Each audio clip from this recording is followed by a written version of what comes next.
ما هي أعظم آية لله تبارك وتعالى؟ قد يقول قائل لخلق السماوات والأرض، أو يقول قائل الملائكة، أو يقول إرسال الأنبياء.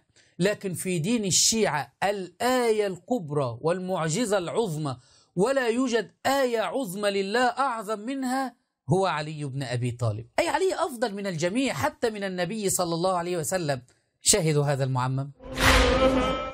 فعلي بن أبي طالب هو الآية العظمى، لا توجد آية لله عظمى وكبرى أكبر من علي عليه السلام. فعلي بن أبي طالب هو الآية العظمى، لا توجد آية لله عظمى وكبرى أكبر من علي عليه السلام.